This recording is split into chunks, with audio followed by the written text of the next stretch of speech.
Iran విషయంలో America Israel మధ్య విభేదాలు చోటు చేసుకుంటున్నాయా? ఇరాన్ యుద్ధం సంచలన యూటర్న్ తీసుకునే అవకాశం కనిపిస్తుంది. అమెరికా బ్లేమ్ గేమ్ మొదలుపెట్టినట్టుగా తెలుస్తుంది.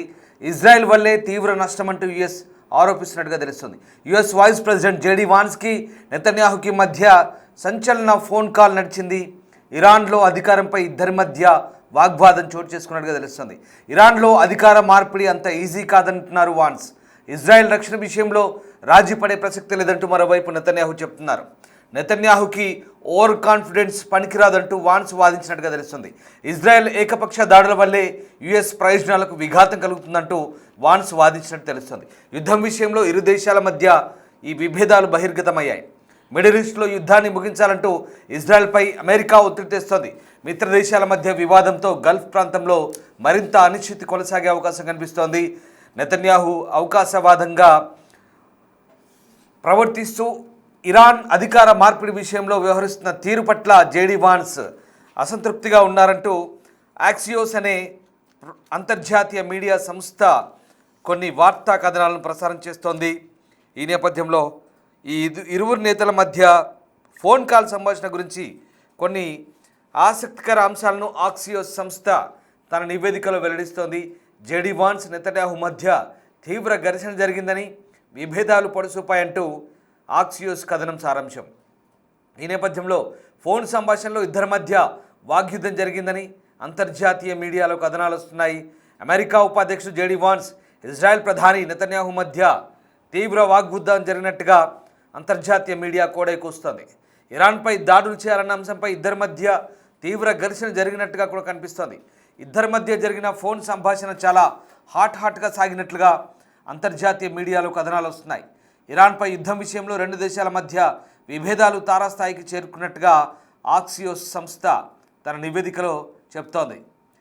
సోమవారం నెతన్యాహు, జేడీ వాన్స్ మధ్య జరిగిన తీవ్ర సంభాషణ తర్వాత ఇజ్రాయెల్ ప్రభుత్వంలోని కొందరు జేడీ వాన్స్ను అప్రతిష్ట పాల్చేసేందుకు ప్రయత్నించారంటూ వైట్ హౌస్ అధికారులు అనుమానిస్తున్నారు. ఇజ్రాయెల్ అమెరికన్ వర్గాల సమాచారం ప్రకారం ఇద్దరి మధ్య జరిగిన సంభాషణలో జేడీ వాన్స్ ఇరాన్తో నెతన్యాహు చేసిన అనేక అంచనాలు, ముఖ్యంగా ఇరాన్ యుద్ధం గురించి కూలదోయడానికి ప్రజలు తిరుగుబాటు చేసే విషయంలో మితిమీరిన ఆశావాదంతో కూడుకున్నదంటూ మాట్లాడినట్టుగా తెలుస్తోంది. యుద్ధానికి ముందు పాలన మార్పు జరిగే అవకాశం చాలా ఎక్కువగా ఉందని చెప్పి నెతన్యాహు అధ్యక్షుడు ట్రంప్ను ప్రలోభపెట్టారని, ఇప్పుడు ఆ వ్యాఖ్యల గురించి నెతన్యాహును జేడీ వాన్స్ ప్రశ్నిస్తున్నారంటూ ఆ వర్గాలు చెప్తున్నాయి. ఇక ఇరాన్ గడ్డపై అమెరికా సైన్యం భూతల దాడులకు దిగడంపై Iran parliament speaker Mohammad Ghalibaf మాట్లాడారు. ఈ ప్రాంతంలో తమ స్థావరాల్లో సొంత సైనికులను కాపాడలేక వారిని హోటళ్లు, పార్కుల్లో దాచిపెడుతున్న అమెరికా ఇరాన్ గడ్డపై వారిని ఎలా కాపాడుతుందంటూ ప్రశ్నిస్తున్నారు. సో ఇరాన్లో అమెరికా జరిపిన భూతల సైనిక చర్య వియత్నాం యుద్ధం వంటి పరిణామాలు కలిగించే అవకాశం ఉందని, దాని నుంచి అమెరికా గౌరవప్రదంగా బయటపడలేదంటూ రష్యా భద్రతా మండలి ఉపాధ్యక్షుడు మెద్వెదేవ్ చెప్తున్నారు. ఇటువంటి పరిణామాలు ఈ వినాశకరంగా ఉంటాయంటున్నారు. గతంలో ఇరాన్ కూడా అమెరికాకు వియత్నాం యుద్ధాన్ని గుర్తు చేసిందని, వియత్నాం యుద్ధంలో అమెరికా ఘోర పరాజయాన్ని చవిచూస్తుందని, అమెరికా ప్రజలు దాని గురించి మాట్లాడడానికి కూడా ఇష్టపడరంటూ రష్యా వాదిస్తోంది. ఈ నేపథ్యంలో జేడీ వాన్స్కు నెతన్యాహుకు మధ్య జరిగిన సంభాషణ గురించి ఇప్పుడు ఆసక్తికర చర్చ జరుగుతుంది. ప్రధానంగా పశ్చిమాసియా యుద్ధం ఇప్పుడు అమెరికాకైతే తలనొప్పిగా మారిందని చెప్పాలి.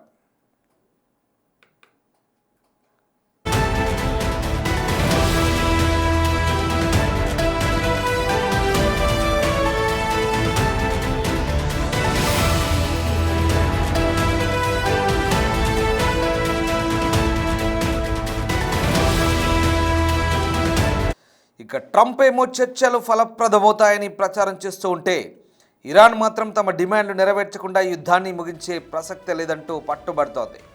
ఈ నేపథ్యంలో అమెరికా ఉపాధ్యక్షుడు జేడీ వాన్స్, ఇజ్రాయెల్ ప్రధాని నెతన్యాహు మధ్య జరిగిన ఫోన్ కాల్ సంభాషణ ప్రస్తుతం చర్చనీయాంశంగా మారుతోంది. ప్రెసిడెంట్ ట్రంప్ యుద్ధం విషయంలో ఇరాన్ని తక్కువ అంచనా వేశాడనేది కాదనలేదని వాస్తవం అంటున్నారు ఎక్స్పర్ట్స్. ఆయన అనుకున్న విధంగా యుద్ధం కొద్ది రోజుల్లో ముగియలేదు, ఇక నానాటికి తీవ్రమవుతుంది. ఈ నేపథ్యంలో జేడీ వాన్స్ మాటలు ఇప్పుడు ఆసక్తికరంగా మారుతున్నాయి. యాక్సియోస్ వార్తా సంస్థ ప్రకారం ఇరాన్లో అధికార మార్పుపై ఉన్న అవకాశాలపై నెతన్యాహుకు ఉన్న విశ్వాసం గురించి వాన్స్ ఆయన నిలదీసినట్టుగా ఆ కథనాల సారాంశం. ఇజ్రాయెల్ ప్రధానికి చేసిన ఫోన్ కాల్లో ఇరాన్ ప్రభుత్వం కుప్పకూలడం చాలా సులభమని, యుద్ధం త్వరగా ముగుస్తుందంటూ నెతన్యాహు గతంలో ఇచ్చిన హామీలు తప్పంటూ వాన్స్ మండిపడ్డట్టు తెలుస్తోంది. ఇలా ఉంటే జేడీ వాన్స్ను బలహీనపరిచేందుకు ఇజ్రాయెల్ ప్రయత్నిస్తుందంటూ ఒక సీనియర్ అమెరికా అధికారి ఆరోపించారు. ఇరాన్ ప్రతినిధులు వాన్స్తో చర్చలకే మొగ్గు చూపుతున్నారని వస్తున్న వార్తల వెనుక ఇజ్రాయెల్ కుట్ర ఉందంటూ, ఇది వాన్స్ ప్రతిష్టను దెబ్బతీసేందుకు చేస్తున్న ప్రయత్నం అంటూ చెప్తున్నారు. ఇరాన్ ప్రస్తుతం అమెరికా ఉపాధ్యక్షుడితో చర్చలు జరపకపోతే ఎవరితోనూ జరపలేదంటూ చెప్పుకొస్తున్నారు. అయితే సాధారణంగా జేడీ వాన్స్ విదేశీ యుద్ధాల్లో అమెరికా పాత్రపై వ్యతిరేకంగా ఉంటారు. గతంలోనూ ట్రంప్ ఆపరేషన్ ఎపిక్ ఫ్యూరీ విషయంలో తనకు వాన్స్కు మధ్య స్వల్ప అభిప్రాయ భేదాలున్నట్టు కూడా అంగీకరించారు. అయితే గతంలో యుద్ధాల విషయంలో అమెరికా చేసిన తప్పులు పునరావృతం కాకూడదని వాన్స్ పట్టుబడుతున్నట్లు సమాచారం. ఇరాన్ యుద్ధం మరో ముగింపు లేని యుద్ధం కాకూడదంటూ అందుకే నెతన్యాహు దూకుడుకు కళ్ళెం వేసి ప్రయత్నం చేస్తున్నట్టుగా ప్రస్తుతం సమాచారం అంతోంది. ఒకసారి పశ్చిమాసియాలో జరుగుతున్న దాడులకు సంబంధించిన దృశ్యాలు కొన్ని సెకండ్ల పాటు చూద్దాం.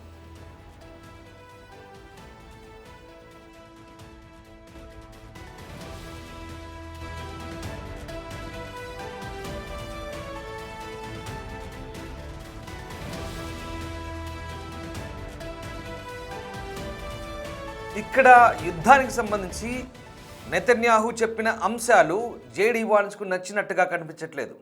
మొదటి నుంచి కూడా జేడీ వాన్స్ ఇరాన్తో యుద్ధాన్ని ఇష్టపడట్లేదని వాదనలు వినిపిస్తున్నాయి.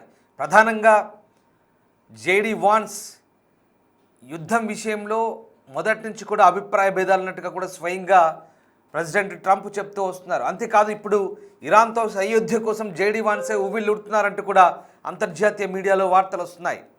అసలు చర్చల ప్రక్రియకు సంబంధించి కూడా యుద్ధం ముగించి ఇరాన్తో చర్చలకు వెళ్దాము అంటూ ఆరాటపడుతుంది జేడీ వాన్సేనంటూ ప్రచారం కూడా జరుగుతుంది.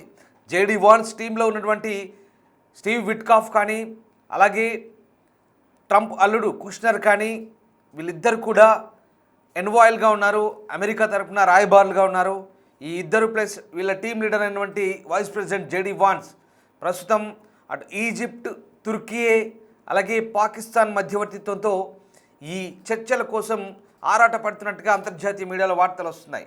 వాస్తవానికి ఎక్కడ ఇరాన్ చర్చలు జరుపుతాము, మేము మీతో సయోధ్యకు వస్తామంటూ చెప్పట్లేదు.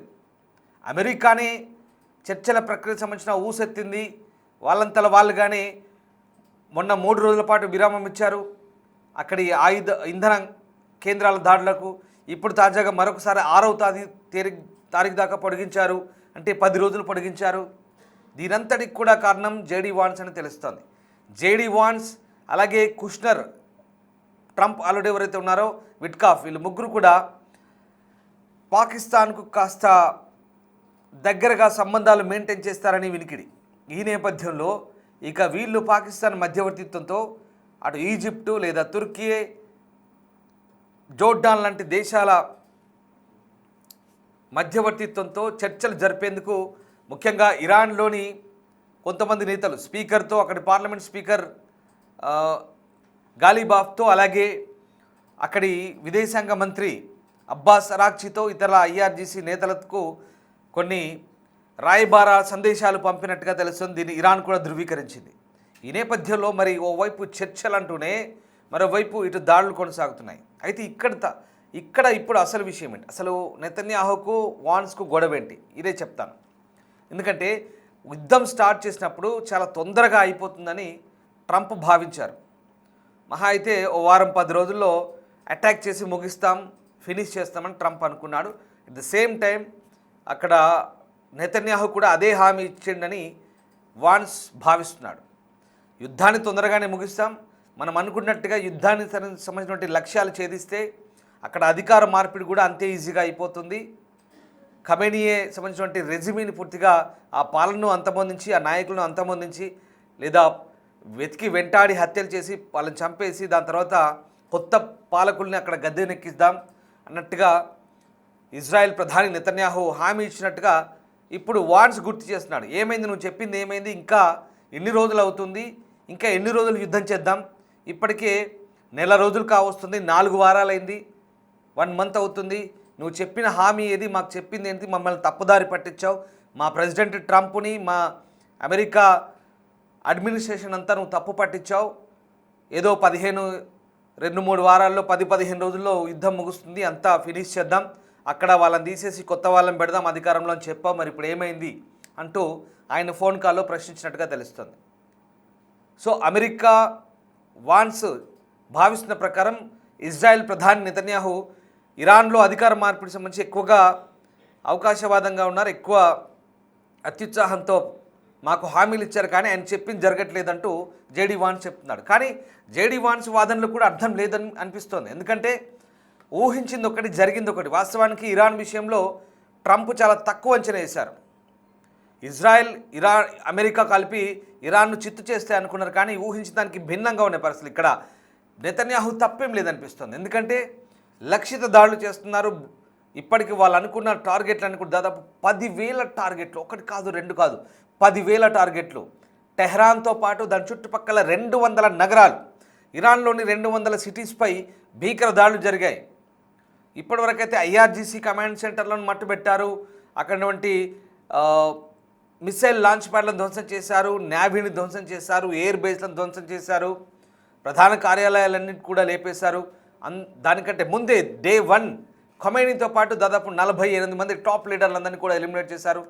నిన్నటి వరకు కూడా ఆఖరికి అలీ రిజా తరసంగి వంటి నేతల వరకు కూడా లారిజన్తో పాటు అందరినీ కూడా లేపేసుకుంటూ వీళ్ళందరినీ కూడా ఎలిమినేట్ చేసుకుంటూ వస్తున్నారు. అంటే అక్కడ ఇరాన్ వైపు నుంచి కూడా ప్రతీకార దాడులు వీళ్ళు ఊహించిన దానికంటే ఎక్కువ ఉన్నాయి.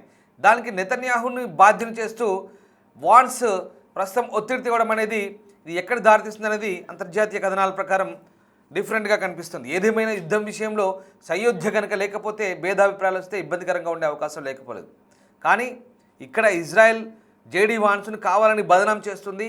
ఆయన్ని చర్చల అంశంలో అత్యుత్సాహం ప్రదర్శిస్తున్నాడు కాబట్టి అతని సైడ్ చేసి పక్కదారి పట్టించి అమెరికాని ఇజ్రాయెల్తో కలిపి ఇంకొద్ది రోజుల పాటు యుద్ధానికి మొగ్గు చూపుతున్నట్టుగానే వార్తలు వస్తున్నాయి. ఇక్కడ జేడీ వాన్స్ క్యాంపు నుంచి దాన్ని వ్యతిరేకిస్తున్నారు. అంటే ఇక్కడ ఏం లేదు, ఇదంతా కూడా ఒక రకమైనటువంటి భేషజాలకపోవడం లేదా ఈగో ప్రాబ్లమ్స్ వల్ల ఇక్కడ ఈ పరిస్థితులు చోటు చేసుకునేది వాస్తవం. సో ఏదేమైనా జేడీ వాన్స్ రేపు రాబోయే రోజుల్లో యుఎస్ ప్రెసిడెంట్గా కూడా అవుదామని కలలు కంటున్నట్టుగా కూడా కొన్ని వార్తా సంస్థలను ఇస్తున్నటువంటి వార్తల నేపథ్యంలో మరి జేడీ వాన్స్ అభిప్రాయ భేదాలు ఇక్కడ నెతన్యాహుతో ఘాటు ఫోన్ కాల్ మాట్లాడుతున్నట్టుగా ఆయనతో వాగ్వాదం జరిగినట్టుగా అంతర్జాతీయ మీడియా సంస్థలు చెప్తున్నా. యుద్ధం విషయంలో ఇవి ఎన్ని రోజులు పెద్దగా పనిచేయవు. ఇజ్రాయెల్ అమెరికా చాలా మంచి భాగస్వామ్యంతో దాడులు చేస్తున్నాయని మన ప్రస్తుతానికి తెలుస్తున్న సమాచారం. ఏదేమైనా ఇరాన్ను కలిసికట్టుగా ఎదుర్కొంటేనే వీళ్లకు విజయం సాధ్యమవుతుందనేది సుస్పష్టమవుతుంది. బట్ ఇరాన్ మాత్రం ప్రతీకార దాడులు కొనసాగిస్తున్నది. తాజాగా జరిగిన దాడులు ఇరాన్ యాజ్ద్ ప్రావిన్స్లోని ఇరాన్ భారజల కేంద్రాన్ని అలాగే ఒక ఉక్కు కర్మాగారాన్ని స్మాష్ చేసింది. దీంతో ఇరాన్ కూడా ఇజ్రాయెల్ టెల్ అవీవ్పై దాడి చేస్తుంది. అటు ఎట్ ద సేమ్ టైం ఒకే దెబ్బకు 2 పిట్టలన్నట్టుగా హెజ్బుల్లాను మట్టుబెడుతున్నారు. ఇటు ఇరాన్లో ఉన్నటువంటి పాలకులను కూడా మట్టుబెడుతున్నట్టు ఇజ్రాయెల్ చెప్తోంది.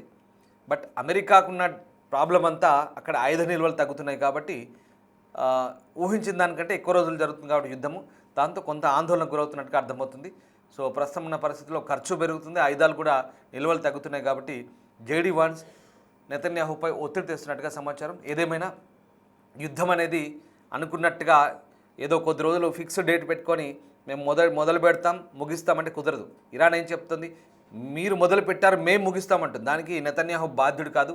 జేడీ వాన్స్ ఒక రకంగా స్టూపిడిటీతో బిహేవ్ చేస్తున్నాడనే వాదనలు కూడా వినిపిస్తున్నాయి. ఏదేమైనా ప్రస్తుతం యుద్ధం అనేది ఎప్పుడు ముగుస్తుందో తెలియని పరిస్థితి. మేము ఇన్ని రోజులు అనుకున్నాం, ఈ ఫిక్స్డ్ ఫార్మాట్ అనుకుంటే కుదరదు. సో ఈ విషయంలో జేడీ వాన్స్కి మరి అమెరికా ప్రెసిడెంట్ ట్రంప్ తలంటుతాడా లేదా ఈ రకంగా జేడీ వాన్స్ సొంత అభిప్రాయాలతో తన రకమైనటువంటి దౌత్యాన్ని తన రకమైనటువంటి చాణక్యాన్ని ప్రదర్శిస్తారా, అలాగే చర్చలు ఎంత దాకా ముందుకెళ్తాయి అనేది వేచి చూడాల్సింది. కానీ చర్చలు అంశానికి వస్తే మాత్రం అవి బలహీనంగా ఉన్నాయని అర్థమవుతుంది. ఈ విషయంలో ఖచ్చితంగా నెతన్యాహుదే పై చేయ అవకాశం కనిపిస్తోంది.